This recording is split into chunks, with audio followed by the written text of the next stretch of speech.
आज दो है सभी।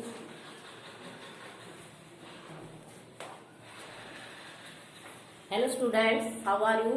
Today I tell you about lesson 8. Our lesson 8 is देशी जनता को सभ्य बनाना, राष्ट्र को शिक्षित करना।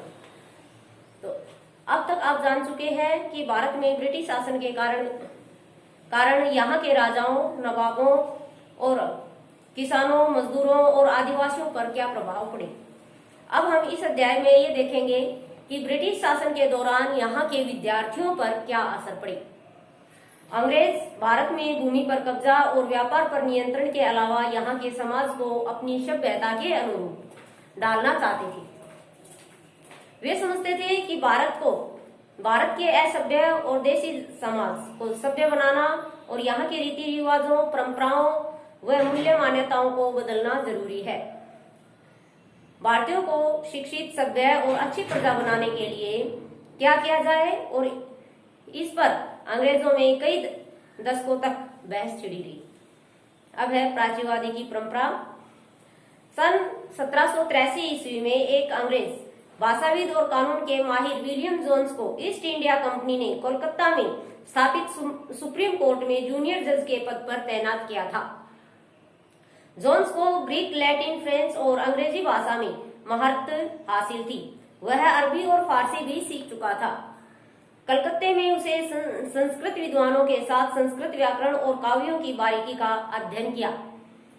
कुछ समय बाद जोन्स ने कानून, दर्शन, धर्म, राजनीति, नैतिकता, अगणित, चिकित्सा विज्ञान और अन्य विज्ञान के प्राचीन भारतीय ग्रंथों का गहन अध्ययन शुरू कर दिया था।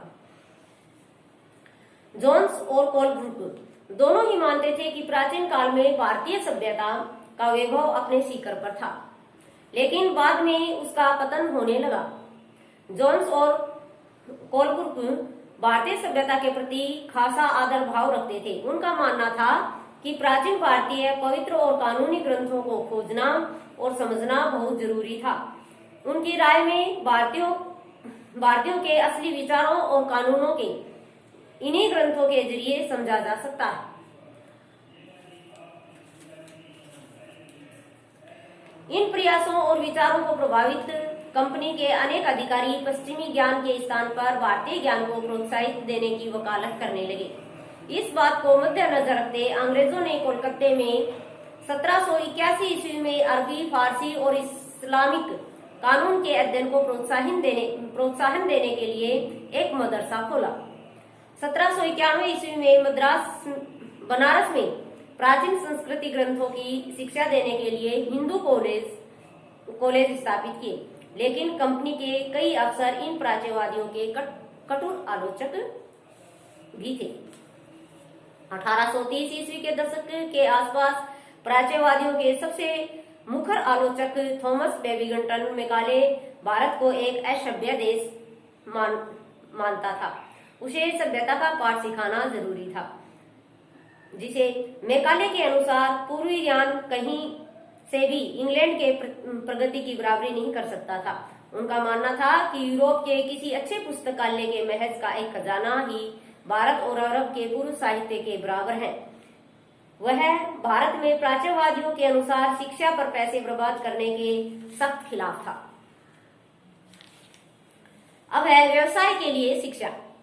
1854 ईस्वी में ईस्ट इंडिया कंपनी के लंदन स्थित कोर्ट ऑफ डायरेक्टर ने भारतीय गवर्नर जनरल को शिक्षा के विषय में एक नोट भेजा। कंपनी के नियंत्रक मंडल के अध्यक्ष चार्ल्स वुड के नाम से जारी किए गए इस संदेश को वुड का नीति पत्र के नाम से जाना जाने लगा। वुड्स के दस्तावेजों के बाद औपनिवेशिक शासकों ने शिक्षा संबंधी सभी मामलों पर नियंत्रण स्थापित करने के लिए भारत में सरकारी शिक्षा विभागों का गठन किया। 1857 ईस्वी में जब मेरठ और दिल्ली में अंग्रेजी सेना के भारतीय सिपाही विद्रोह कर रहे थे, तब अंग्रेजी सरकार कलकत्ता, मद्रास, मुंबई में विश्वविद्यालय की स्थापना कर रही थी। अब स्थानीय पाठशालाओं का क्या हुआ? ये तो इनके अपने अपने विचार थे, लेकिन अब स्थानीय जो पाठशालाएं थी उनका क्या हुआ? क्या आप जानते हैं कि अंग्रेजों के भारत आने से पहले यहाँ बच्चों को किस तरह पढ़ाया जाता था। उस समय बच्चे स्कूल भी जाते थे या नहीं, अगर वह समय पर स्कूल जाते थे तब ब्रिटिश शासन के समय उनका क्या हुआ। विलियम एडम की रिपोर्ट है। अब हम इनके बारे में पढ़ेंगे कि एडम की रिपोर्ट के अनुसार उस समय भारत में शिक्षा का तरीका काफी लचीला था। उस समय की पाठशाला में बच्चों की फीस तय नहीं थी, किताबें छपी हुई नहीं थी और न ही कोई भवन, मेज, कुर्सी, बेंच वगैरह ही थे। कक्षा में ब्लैक बोर्ड नहीं थे। बच्चों की हाजिरी, वार्षिक परीक्षा और टाइम टेबल जैसी कोई व्यवस्था नहीं थी। बहुत सी पाठशालाएं बरगद की छांव के तले, गांव के किसी दुकान या मंदिर में के कोने में या गुरु के घर पर ही चलती थी। माँ बाप की जैसी आमदनी होती थी वैसी ही बच्चों की फीस होती थी। इसलिए अमीरों को अधिक और गरीबों को कम फीस देनी पड़ती थी। सभी विद्यार्थी एक साथ एक ही जगह बैठते थे। शिक्षा जुबानी या मौखिक होती थी। बच्चों को क्या पढ़ाना है यह उनकी जरूरतों के अनुसार गुरु ही तय किया करते थे। अब फसलों की कटाई के समय ये कक्षाएं बंद हो जाती थी और गांव के काश्तकारों के ये बच्चे खेतों में काम करने चले जाते थे। कटाई खत्म होने और अनाज निकालने के बाद पाठशालाएं फिर शुरू हो जाती थी। फीस के स्थान पर स्थानीय गरीब कामगार नगद के अभाव में गुरु को अपने द्वारा उत्पादित वस्तुएं ही दे देते थे। जैसे माली का बच्चा गुरु को फल सब्जियां दे आता था, काश्तकार का बच्चा अनाज, तेली का बच्चा तेल, चरवाहे का बच्चा दूध वगैरह दे आता था। इस प्रकार से शिक्षा उनको सुलभ होती थी। लेकिन 1854 ईस्वी के बाद कंपनी ने मौजूदा देसी शिक्षा व्यवस्था में बदलाव के लिए एक नई दिनचर्या, नए नियमों और नियमित निरीक्षणों द्वारा पाठशालाओं को व्यवस्थित करने की एक योजना बनाई। कंपनी की इस योजना के तहत सबसे पहले बहुत सारे पंडितों को नौकरी पर रखकर हर पंडित को 4-5 स्कूलों की देखरेख का जिम्मा सौंप दिया गया था। ये पंडित पाठशालाओं का दौरा करने और वहां के अध्ययन की स्थितियों में सुधार लाने का काम किया करते थे।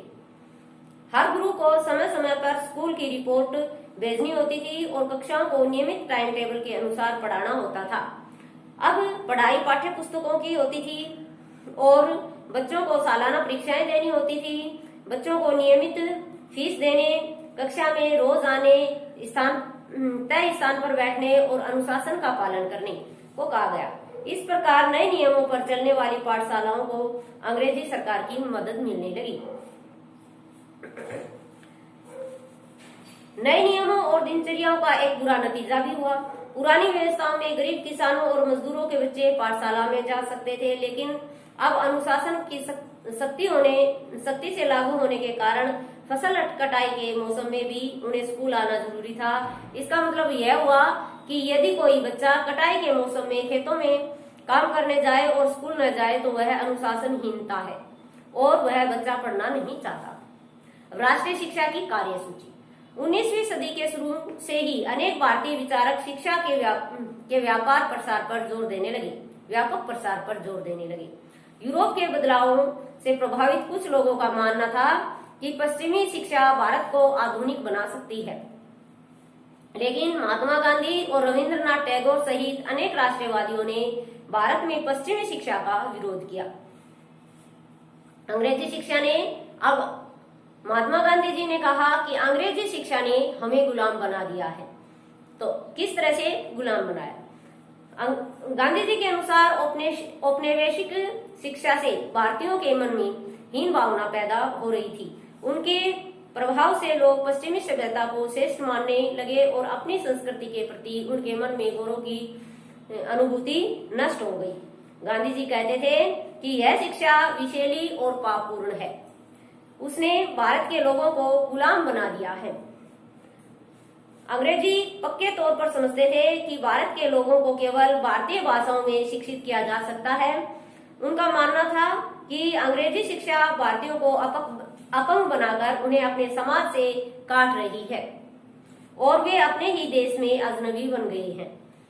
उनकी राय में अंग्रेजी शिक्षा भारतीय अपनी संस्कृति से घृणा करते हैं और अपनी जनता से जुड़ने के तौर तरीके भूल बैठे हैं।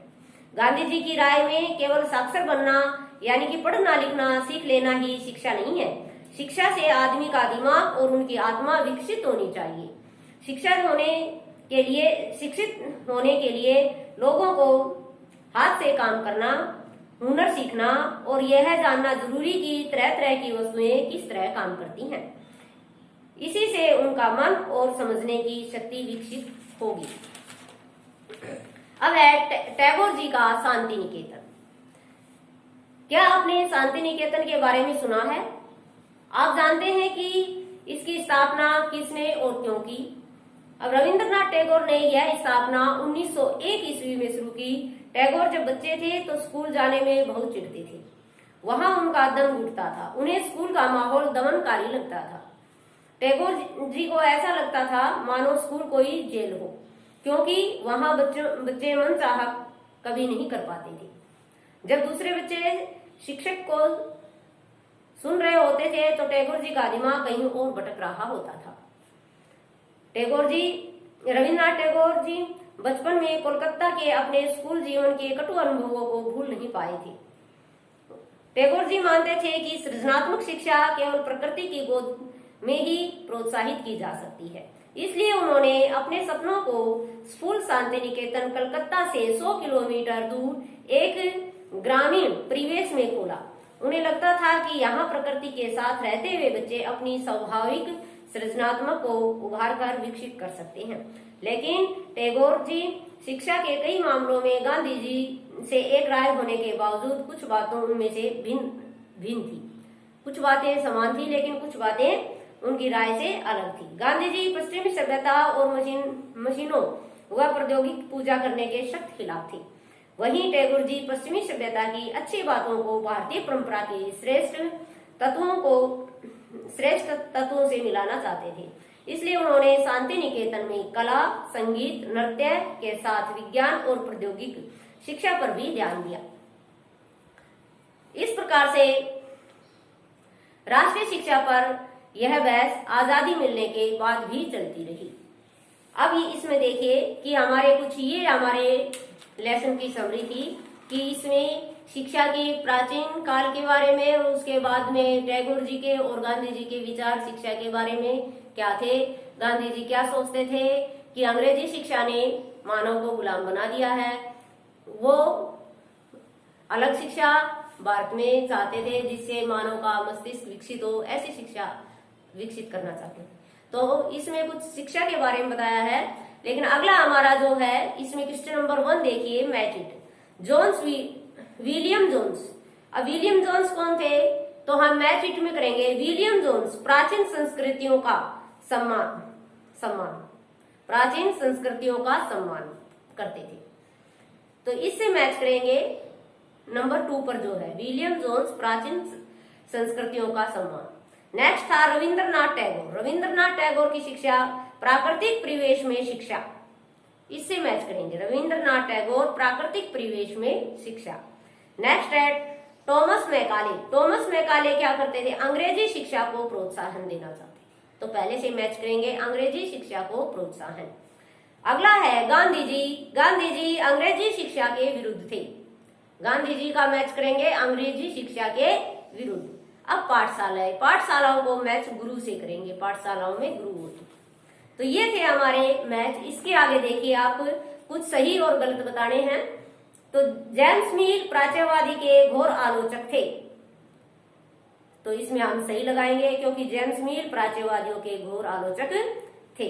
नेक्स्ट दूसरा है 1854 के शिक्षा संबंधी डिस्पेच में इस बात पर जोर दिया गया कि भारत में उच्च शिक्षा का माध्यम अंग्रेजी होना चाहिए। तो ये भी सही है क्योंकि 1854 में एक संबंधी डिस्पेच में इस बात पर जोर दिया गया था कि भारत में उच्च शिक्षा का माध्यम अंग्रेजी होना चाहिए। ये भी सही है। अगला देखिए तीसरा, महात्मा गांधी मानते थे कि साक्षरता बढ़ाना ही शिक्षा का सबसे महत्वपूर्ण उद्देश्य है। ये गलत है क्योंकि महात्मा गांधी जी ये नहीं मानते थे कि साक्षरता बढ़ाना ही शिक्षा का महत्वपूर्ण उद्देश्य है, क्योंकि महात्मा गांधी जी तो उनके मस्तिष्क को विकसित करना चाहते थे, कलाओं को विकसित, हाथ से कुछ करने को, सीखने वाली कला को महत्व देते थे। इसलिए ये गलत है। महात्मा गांधी जी मानते थे कि साक्षरता बढ़ाना ही शिक्षा का सबसे महत्वपूर्ण उद्देश्य है। ये गलत है। नेक्स्ट है 4, रविंद्रनाथ टैगोर को लगता था कि बच्चों पर सख्त अनुशासन होना चाहिए। ये भी गलत है, क्योंकि टैगोर जी इसके सख्त खिलाफ थे। वो बच्चों पर अनुशासन लागू नहीं करना चाहते थे, वो उनको फ्री माइंड से शिक्षा देना चाहते थे। तो ये भी गलत है कि रविंद्रनाथ टैगोर को लगता था कि बच्चों को सख्त अनुशासन होना चाहिए बच्चों पर, तो ये भी गलत है। तो आप इसमें अपनी मैच इट और सही गलत अपनी नोटबुक में राइट करिए और उनको लर्न करिए साथ साथ। और इस लेसन को, जो मैंने इसकी समरी बताई है, इसको आप ध्यान से सुनिए और समझिए।